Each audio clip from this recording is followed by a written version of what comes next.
திடீர்னு யாருமே சற்றே எதிர்பார்க்காத மிக முக்கியமான முடிவ எடுத்த விஜய்.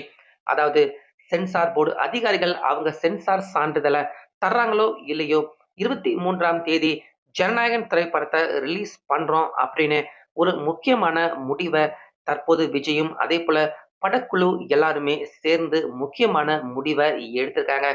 அதெப்படி சென்சார் போர்டு அதிகாரிகள் அவங்க சர்டிபிகேட் தராமலேயே ஜனநாயகன் திரைப்படத்த ரிலீஸ் பண்ண முடியுமா? அப்படின்னு இந்த வீடியோவ பார்க்குற உங்க எல்லாருக்குமே நிச்சயமாக மிகப்பெரிய அளவுல அந்த கேள்வி எழலாம். இந்த இடத்துல தான் விஜய் அவர்கள் மிக முக்கியமான ஒரு பிளான் ஒண்ணு அவரு செயல்படுத்த இருக்காரு. அதுக்காக கிட்டத்தட்ட ரூ. 800 கோடி வரைக்கும் இப்ப ஜனநாயகன் திரைப்படத்துக்கு பேரமும் பேசப்பட்டிருக்கு அப்படிங்கிற தகவல்களும் நேத்துல இருந்து வெளிவந்த வண்ணம் இருக்கு.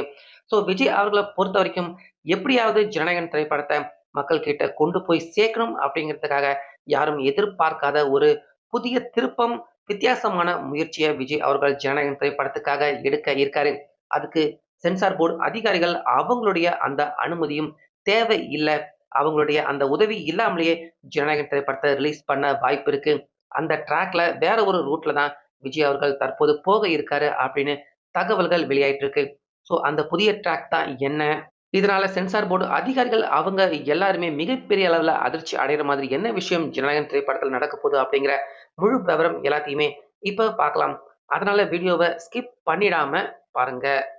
ஜனநாயகன் திரைப்படத்துக்கு மேல்முறையீட்டு வழக்கு நேத்து உச்சநீதிமன்றத்துக்கு வந்திருந்தப்ப, அங்க நீதிபதிகள் போன உடனே, "இந்த வழக்க நீங்க சென்னை கோர்ட் பிரான்ச்லயே அங்க விசாரிச்சுக்கோங்க. இந்த வழக்க இங்க நாங்க விசாரிக்க தயாரா இல்ல" அப்படின்னு ஒரு சின்ன விவாதம் கூட எடுத்து நடத்தாம, அதாவது என்ன சிச்சுவேஷன் அப்படிங்கிறத கூட நீதிபதிகள் அவங்க எடுத்து விசாரணை பண்ணாம, அந்த வழக்கு வந்த உடனே தூக்கி ஓரம் வச்சுட்டு, "நீங்க சென்னை கிளை பெஞ்ச் கோர்ட்லயே விசாரிச்சுக்கோங்க" அப்படின்னு அதிரடியான உத்தரவ நேத்து பிறப்பிச்சிருந்தாங்க.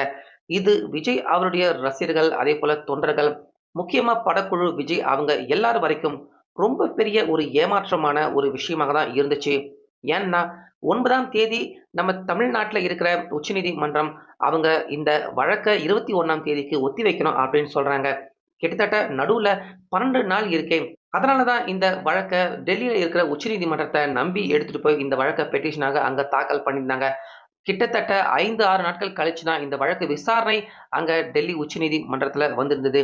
ஆனா, அவங்க இந்த வழக்க பார்த்த உடனே தூக்கி ஓரம் வச்சிருக்காங்க அப்படின்னா, நிச்சயமாக ஜனநாயகன் திரைப்படத்த ரிலீஸ் பண்ணக்கூடாது, கூடவே கூடாது அப்படின்னு மத்திய அரசு ஏதோ ஒரு வகையில அழுத்தம் தொடர்ந்து தந்துகிட்டு இருக்காங்க அப்படிங்கிறத விஜய் அவர்கள் தெள்ளத் தெளிவாக புரிஞ்சுகிட்டது மட்டும் இல்லாம, நிச்சயமாக எலக்ஷன் முடியிற வரைக்கும் ஜனநாயகன் திரைப்படத்த ரிலீஸ் பண்ண